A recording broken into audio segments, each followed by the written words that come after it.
place is super peaceful. What a great way to start the morning when I'm going to pick up race car parts.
What's up, guys? So you just saw those clips. That was a road trip that I took to Tamaqua, PA, to a guy named Rob Fig. If you're into DSMs, you probably know who he is. He's done stuff with DSMs for, he told me, like 25 years. He's got loads of parts just stocked up, you know. He builds them and he's got stuff. And so unfortunately, I have found that my subframe is rotted through. Yes, I could fix it, but once you find rust that's that bad, there's basically, there's basically no going back. Like, you're gonna fix it and it's probably just going to rot again. So that's my philosophy on it, and he seemed to feel the same way. So I'll show you what mine looks like, and then I'll show you the one that I just picked up from him. It's early, so, well, it's not early, but I'm just tired because drove 6 hours there and then stayed the night, drove 6 hours back yesterday, and it was rough. So I'll show you this rot hole in this subframe, and I'll show you the subframe that I picked up. Okay, so as you can see, this thing's already just pretty crusty just looking at it.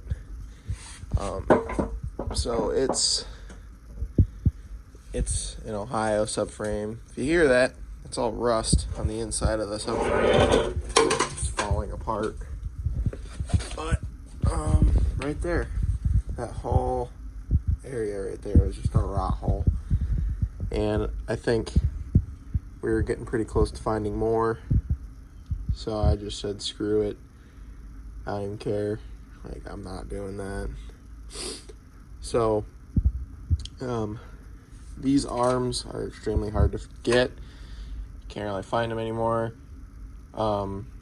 So that's kind of sucks.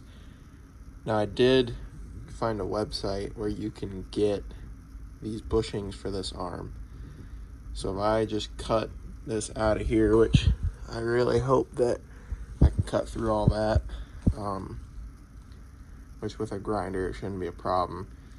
Should be able to press that bushing out, ideally. I don't know though. And the other one is still attached to the knuckle. It's just been a real pain, man. It sucks, but all the other arms I have new over here. So let's get this subframe out and take a look at it. So here she is. He wrapped it up all nice for me. Dude's legendary. I'm gonna get this out, unwrap it, I'm gonna take it up and pressure wash it. There's still a couple arms attached that I'm gonna have to get off because I do have new ones of those. But this thing is a lot less rusty. It's actually undercoated, so any of the rust that I see, I'm probably just gonna needle scale, and then hopefully I can just, you know, just kind of redo the undercoating on it or something. We'll see what ends up happening. I was gonna have it powder coated, but it's expensive, so we'll see what happens. See what the money's looking like. So here's the new one. Like I said, it is undercoated, so it's got some surface rust and stuff. They probably just covered it up. That'll all be going bye-bye because, well, no thanks. No surface rust for me. So I'm hoping either have this powder coated, like I said, or maybe do it in like pour 15 or something like that. But that means I would still probably have to have somebody sandblast it, and you'd have to have a pretty wild sandblast cabinet to do this thing because it's big. So I don't know how that would work exactly, but it would take forever unless you had a really high powered rig. So I'm gonna get the scale on this thing and we'll see how it ends up turning out. Overnight parts from Japan. That's not Japanese. That's, I don't know what that is. This isn't from Japan. I was just trying to say the funny line from Fast and Furious. Nah, this is from UAE. This is where you get the good stuff, I guess, for your DSM or your Evo, where you can't get parts in the United States. Pretty baller. Alright, so I got my $1,000 knife. That's what most people would call it when they see Snap-on there. They're like, that's gotta be $1 million. No, it's like the same price as a normal Kershaw, because it's what it is. So, but, and it's got a tool truck warranty. So, this is not easy to do, let me tell you. I'm handling this, it's just rough. It's very interesting packaging going on.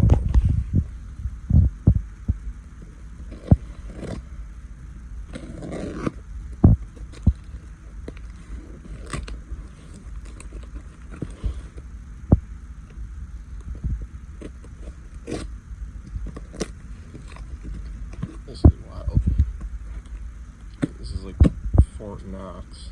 Trying to get it box open. Whatever this packing tape is they use was pretty impressive. I'm not gonna lie to you. Oh my god. Are you serious? You're joking. This is like a Russian nesting doll, dude. It's literally the same box inside of another box. What kind of box is this? Probably just gonna be like rocks in here or something. Oh my god, there's actual Mitsubishi parts in here. There we go. So we got these, which I'm not even going to be able to use, which is unfortunate, so I'm going to have to sell those. I think these are my differential cover bolts.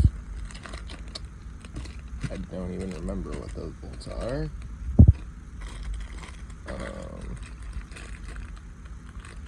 I'm pretty sure, though,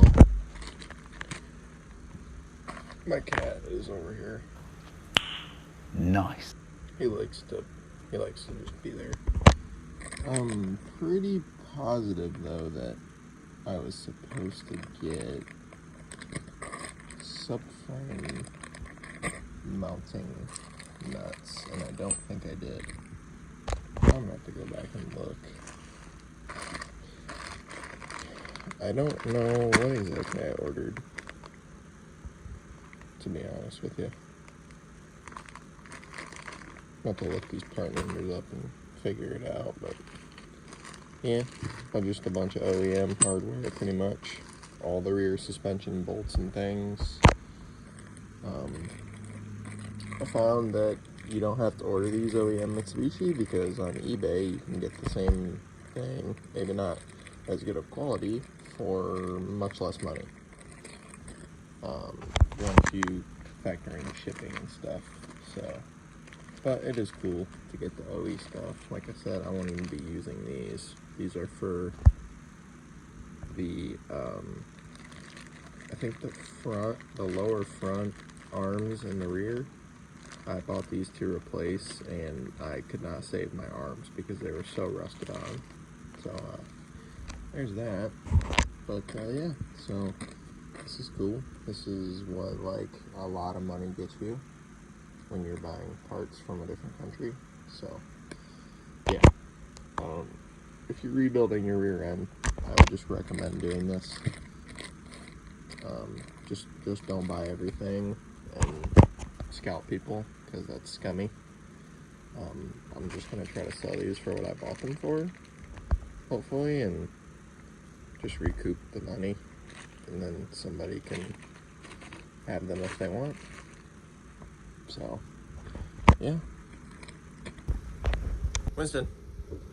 No, he ran away. Anyway, I just looked at my email, and I got some more stuff, so I may as well just keep the unboxing going. All the parts your car will ever need. How do these people do this unboxing stuff, man? For real. Good grief.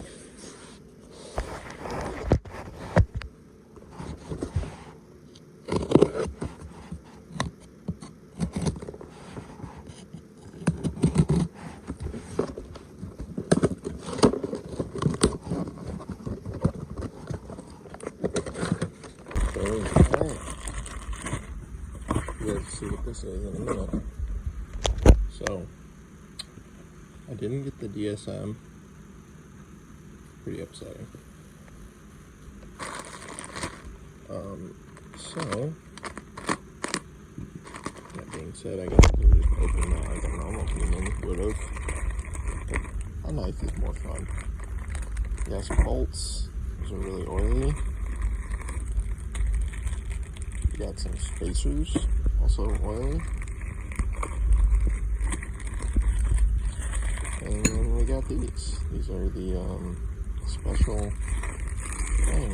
What is going on here? What is this? Dude. Oh no, man. Some bracket tray. These are to mount Evo 8, 9, 10 Brembos on a DSM. These are the eBay ones. It's really the only place you can find them. I'm still trying to figure out what's going on here. What is this thing? I don't know what's happening. And then for those same Brembos, we got some cool kits here. So this is a caliper seal kit, and this is a caliper seal kit. Apparently I only got the one today, but I'm still waiting on the fronts. These are for the rears, because I have Evo 10 Brembos. They're a 2-piston caliper. You got your actual piston seals, your O-rings, and then whatever those weird little things are. I don't know what that is. I never saw those. But oh well. But yeah, so that's what that is. Rock Auto, I'm telling you guys, if you aren't sold on it, get sold on it, because they got everything. Like they say, all the parts your car will ever need.